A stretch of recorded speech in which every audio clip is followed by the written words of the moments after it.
Good morning and welcome to General Finance for July 7th, 2025.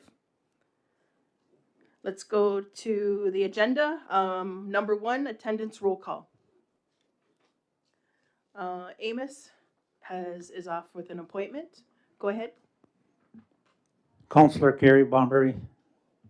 Audrey Paulus Bunbury. Dale Bomberry. Dean Hill. Melba Thomas. Cynthia Jameson. Leslie Green. And also we have Helen Miller, who's off on bereavement. And also we have Elena Van Avery, who's on vacation. And Hazel Johnson and Greg Fraser, they should be joining us shortly. So let's go to number two, identification of media. There is none. Melba, can you hit your mic for me? Thank you. Any changes or deletions to the agenda? If not, can I have a mover? Moved by Audrey, seconder. Second by Melba. All in favor? Anybody opposed? See none, carried.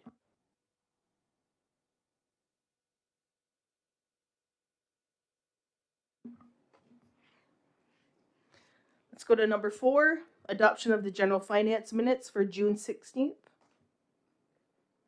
2025. Is there a mover?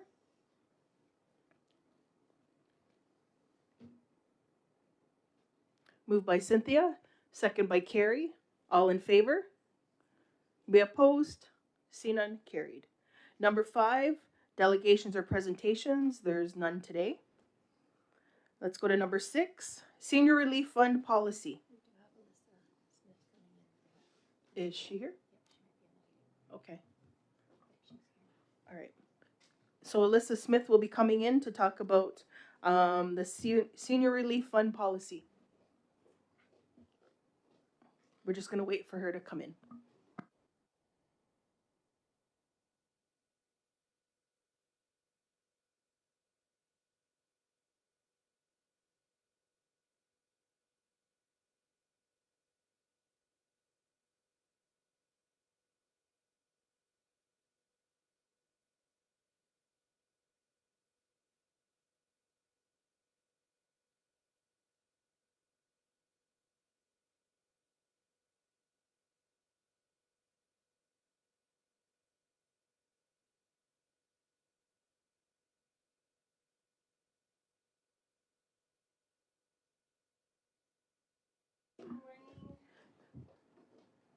Good morning.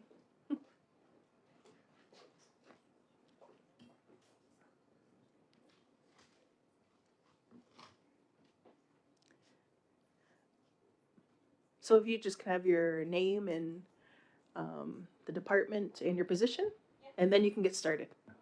Okay. So my name is Alyssa Smith. I'm a senior manager at the Department of Wellbeing for Allied Health Services, and I'm here today to bring forward an amendment to the senior relief policy. Kaylin Walsh is the manager for Senior Support Hub. Unfortunately, she had a death in her family, so she can't be here with us today. So I'm going to do the best I can.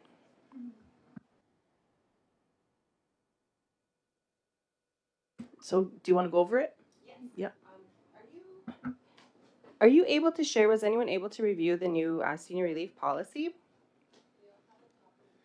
Okay, so I have, what I'll do is I'll go through any changes that are on it from the last time it was approved.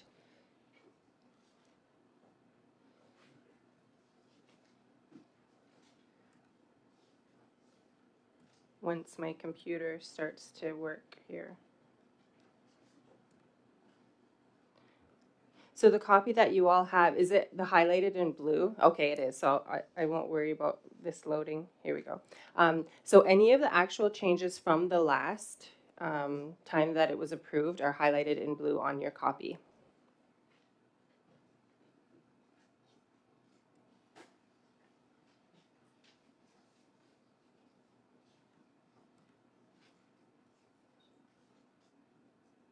So I'll just bring mine up and then I can just go through it quickly and highlight any changes. And then if there's any questions along the way, please just let me know and I'll do my best to answer. So can you go over just the main ones? Yes. Because I can see 5.2. Yes. So I'm just trying to get my computer to work. Would you like me to start at 5.2? Let's see. Okay. So, well, maybe I'll kind of start from the beginning. So in the scope, so the first change is that it's changed for members residing on territory only. So that is different where before it was any Six Nations band members. Number 5.1A, same thing, band members living on reserve. 5.2 is another major change. So it's about individual income. So what we're suggesting is a personal income of 50,000 per year or less, or a household income of 90,000 per year or less. 6.1, applications can have a maximum of 2 successful applications per year up to $5,000. So that one is a change because previously it was someone could say apply 5 times for $1,000 and have 5 or 10 applications per year up to amount of 5,000. So what we're requesting here is 2 applications up to 5,000 per year. So do you want to, right now I have Dale. Go ahead, Dale. Yeah, my question is in relation to 5.2B where it says household income of 90,000. Like to me, that's a good income, and we got somebody applying to the senior relief, and I know the senior relief, I don't know what the allowance is. It used to be about 30,000 in there, or 50,000 before. I believe it was 25 personal. Yeah. So, I mean, you got $90,000 and people all across the reserve are gonna come and you're just opening up a can of worms, and Yeah. that pot of money will be gone in less than a month. So So I don't know how the $90,000 was determined to be an upset limit, which I think is a little excessive.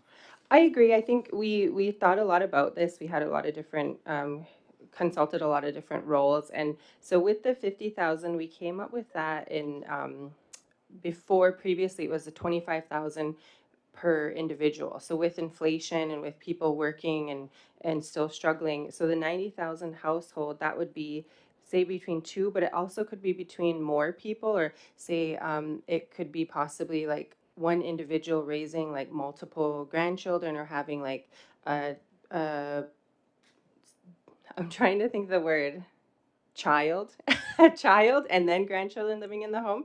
So it's just to take into account if someone has like some homes we see will have like 12 to 15 people living in homes. So between all of that, and 90,000 isn't a lot for the amount of people. So we just wanted to come up with a figure. The other alternative is to take out the household income and not have it. But even right now, the applications that are coming in, we're seeing like personal incomes of 80, 90,000, and they're getting approved. So just to give you an idea of what's happening right now. So we're just trying to kind of cap what's going through right now.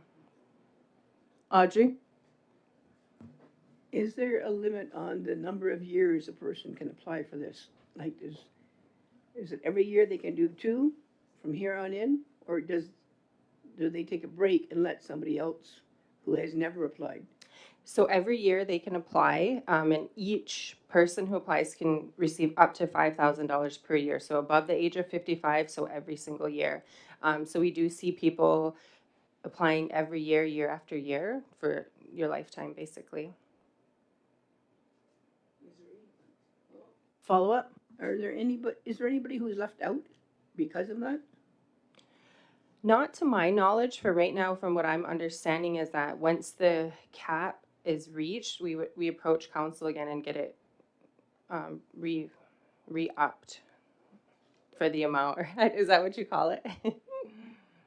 I don't want to say it's an unlimited amount of funding, and that's up to you all. So as well. So if that's something you would like to change, we could be open to that. But for right now, it's no, nobody is excluded from applying each year or applying for the first time. No. Okay, you can continue. Okay.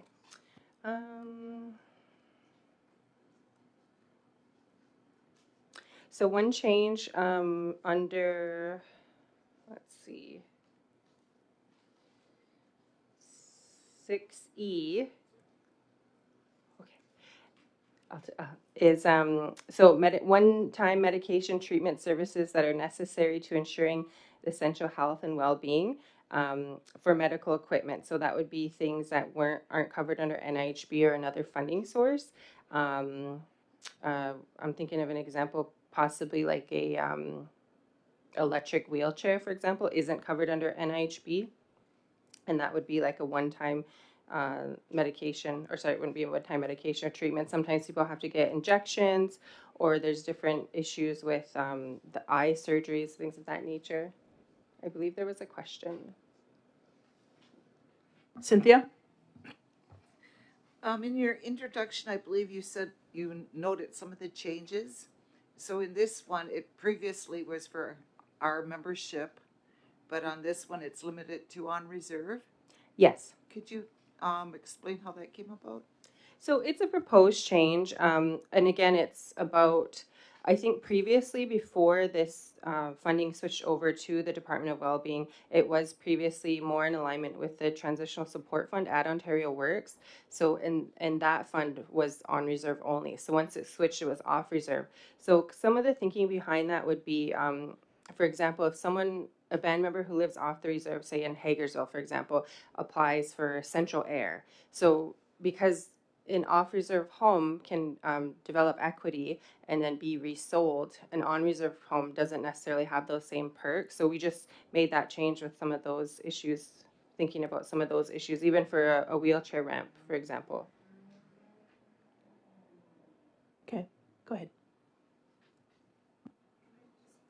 Follow up? I don't know if you have the figures, but what has been the average per annum of off reserve? It's usually 5,000. So No, I mean individuals oh, successfully I don't have applying. those. No, I don't have those, unfortunately. So Kaylin, if she were here, would probably have a better idea. I'm just trying to think what I see coming in the last couple of months. I'd say like 20% maybe would be my best guess.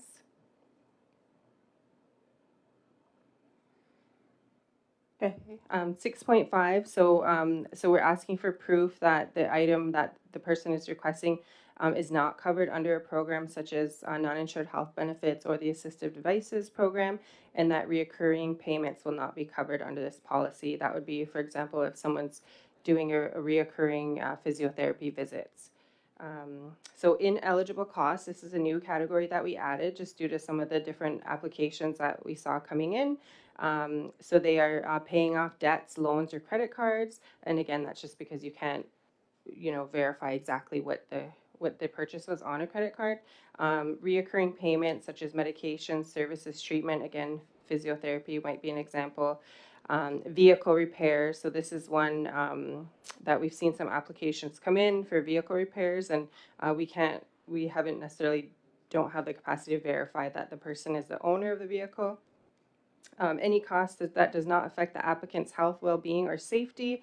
So, for example, like any aesthetic or different type of surgeries or home renovations. Approval for an item will not be granted if the item is already owned or available unless there's a strong, well-documented reason for needing replacement, and a letter from a medical professional is required. So if one example would be if it was for say a lift to get into the bathtub. So sometimes someone has a lift and they say, oh, I don't like that lift because A, B, or C reason. I would like this lift. So that would be, if it medically isn't necessary, then, or isn't functioning, then we would just ask for documentation. So G, reimbursements for work completed, items purchased, or applications do not follow the relief fund policy approval process.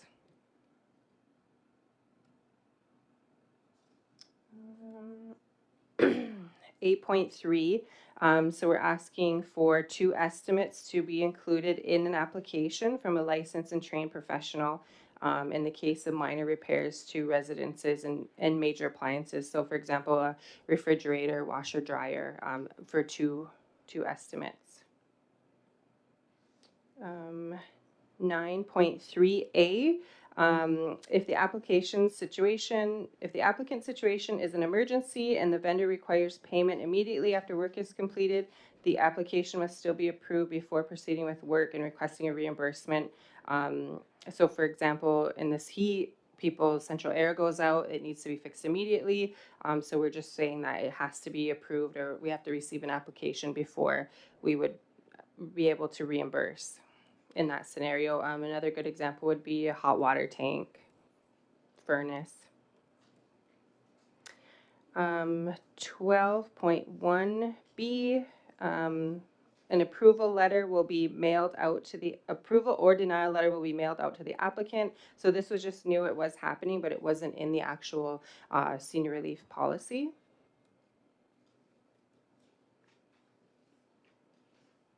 And I believe, so that's all of the major changes that are proposed. So, and again, applicants can get funding up to 5,000. Up to $5,000, and the change is just that we're requesting a maximum of 2 applications per year. So say, like I said, for example, someone might say, oh, this is $500, this is $500, so it's just numerous applications coming through. Okay. Is there any other questions or comments? Is everybody okay with what is in here? Go ahead, Cynthia.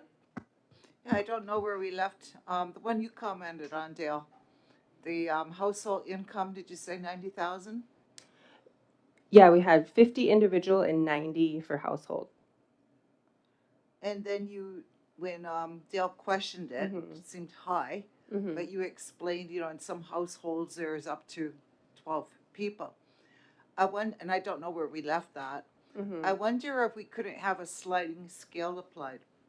We definitely could. We did consider that. We just weren't sure what to add for the figures, but if that's the recommendation from council, we definitely could look at that. Just because you've done a lot of work on it Mhm. already, for example.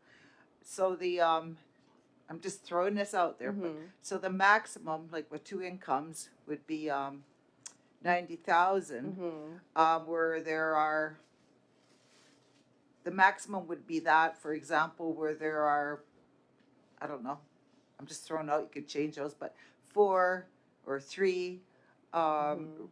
residents under the age of 18, or just for an example. Yeah, for That's sure. kind of what I had in mind for a sliding scale.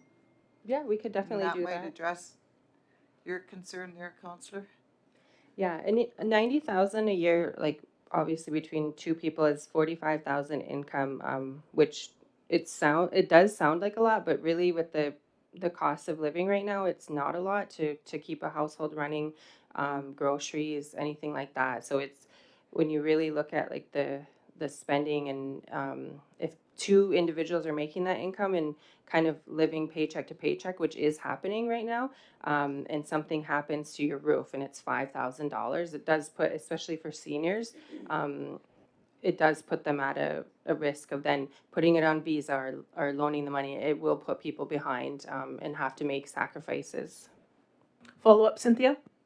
Yeah, I just make those comments just because what you're saying was all very true and we're aware of, but also if everyone is aware we're in a housing crisis. Mm-hmm. And also we're coming aware because I think because of our drug crises, Mm-hmm. there's so many of the grandparents that are looking after the grandchildren. And it's with that in mind, and also your comments that you made. Mm-hmm. Yeah, absolutely. I mean, there's a lot of things happening, and people aren't necessarily forthcoming of if they're earning an income, they're not going to come forward and say that that's maybe where a lot of their money is going. But and again, we do request bank statements, but if you can't pull cash withdrawals, that could go anywhere. Okay.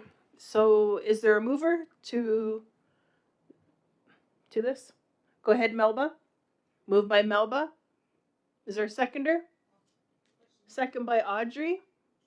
Now there's questions. It's on the floor.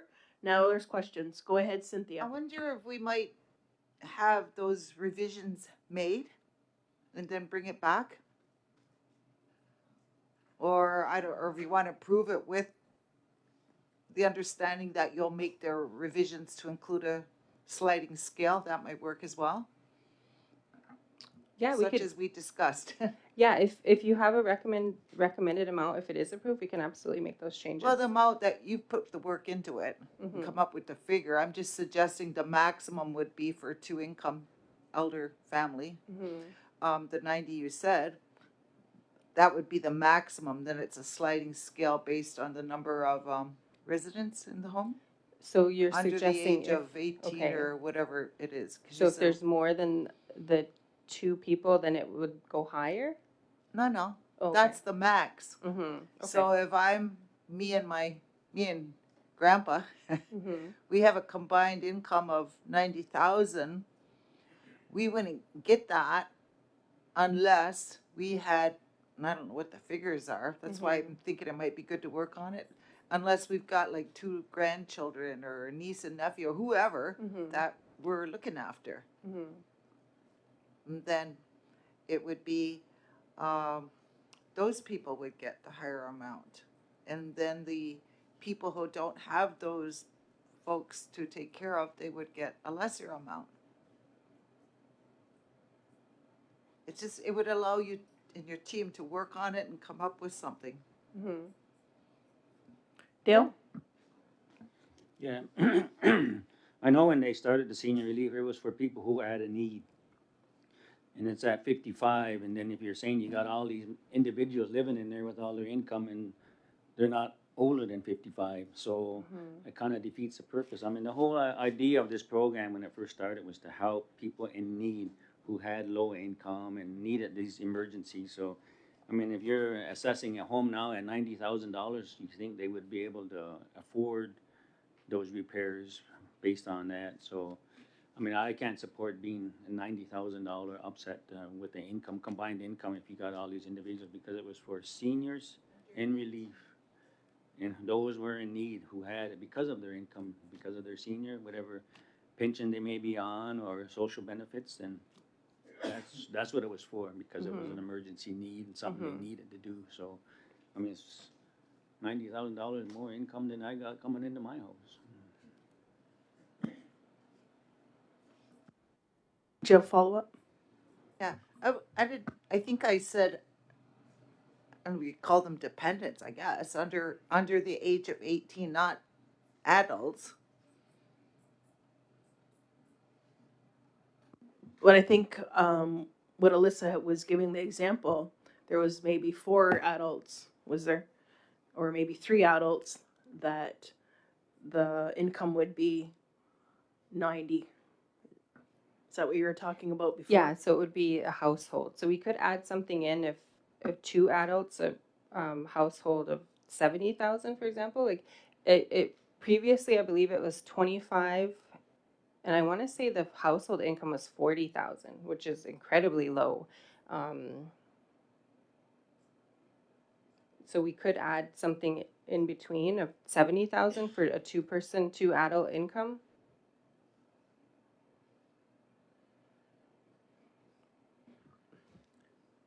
Carrie?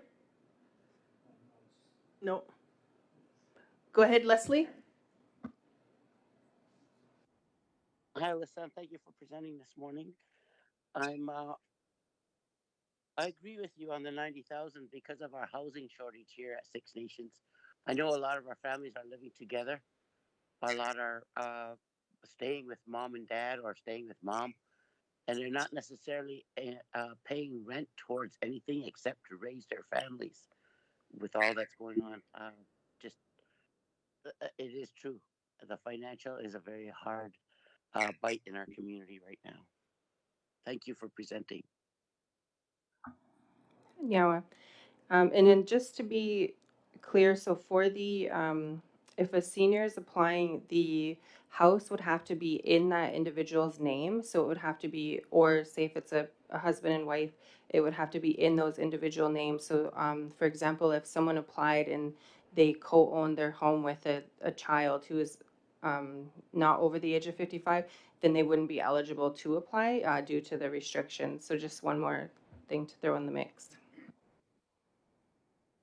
Okay, so with the mover and seconder, there was some changes on there about the 90,000, or do you want to leave the 90 in? Melba?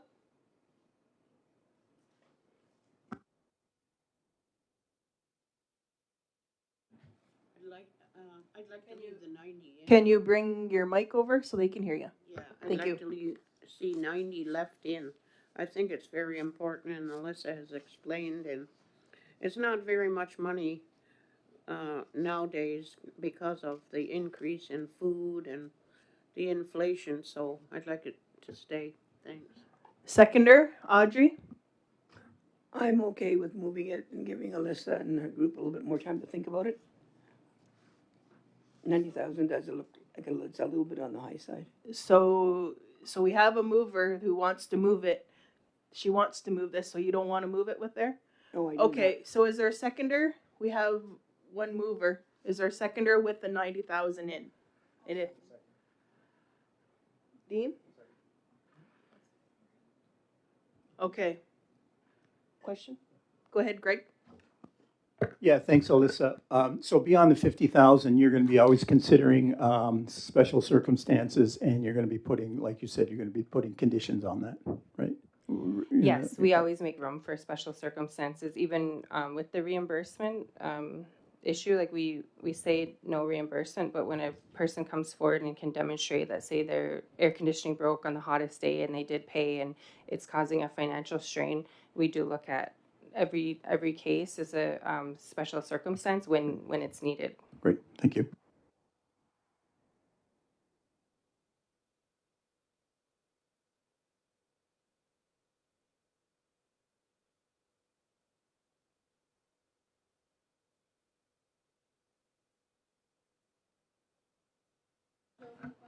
Only me.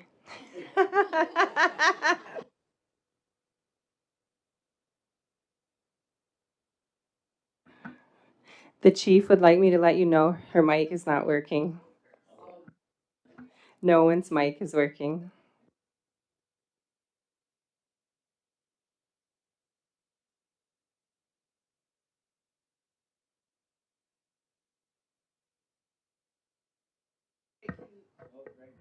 Greg is on.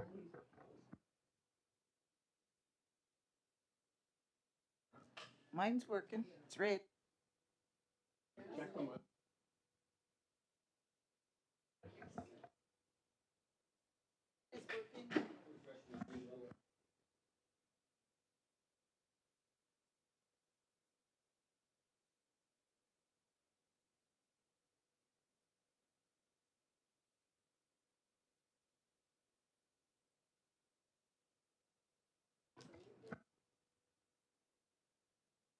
There it goes.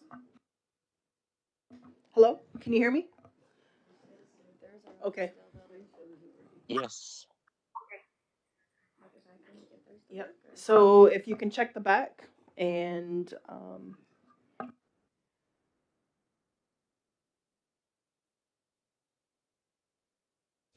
there it goes.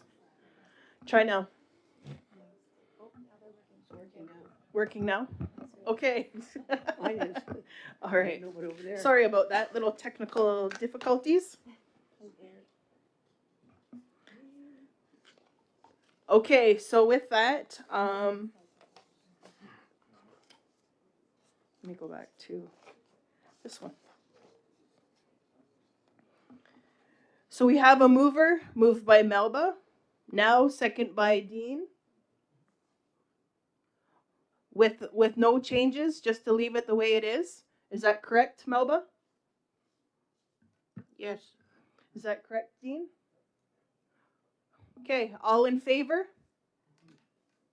Please raise your hand, and I'm gonna go around. All in favor? 1, 2, 3, 4, 5. 5, 6, including Leslie. Who's not in favor? I have 1, 2, 3 who are not in favor. Okay, I have to go around and ask why. Go ahead, Carrie. Well, I think the 90 is a little high. The combined family income is a little high. It was what, 45 before? 25. Oh, 25? Mm-hmm. Sorry, the individual was 25 and the combined was 40. Yeah, that's my reason anyway. I think it's a little high, that 90. Okay. Audrey? Same reason. Dale? Yeah, because I mean, it was for people in crisis and emergency with low income, and with a combined household income of 90,000, it's a little excessive. You're just opening up a can of worms, I think.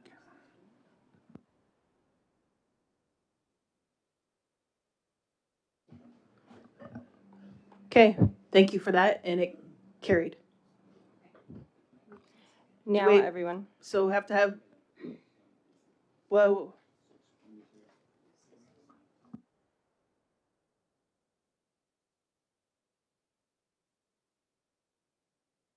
yep. So I need to waive second reading. Moved by Melba, second by Dean. All in favor for second reading? We have 1, 2, 3, 4, 5, and 6. Who's not in favor? We have 1, 2, and 3. Carried. Okay. Thank you, Alyssa. Yes.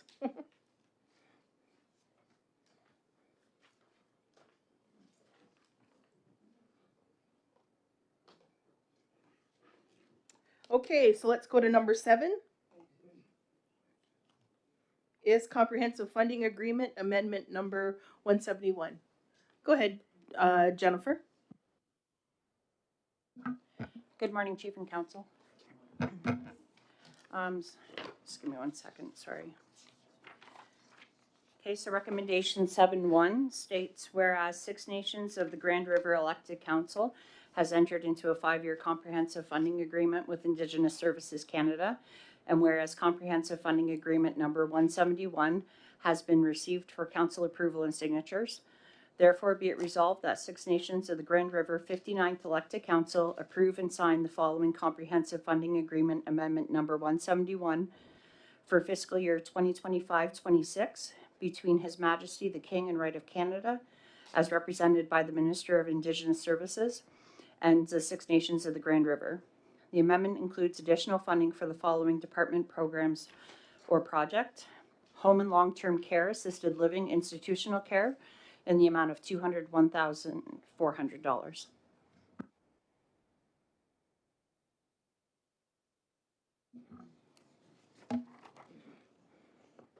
Okay, therefore it be resolved. You read that, right? Yeah. Okay, till it's Monday. Yeah. Is there a mover? Moved by Audrey, seconder. Second by Dean. All in favor? Anybody opposed? See none, carried. Waive second reading. Moved by Dale, second by Dean. All in favor? Anybody opposed? See none, carried. Thank you, Jennifer. And now I need a motion to adjourn to in camera. Is there a mover? Moved by Carrie, second by Hazel. All in favor? Anybody opposed? See none, carried. Thank you for joining us, and have a great day, everyone.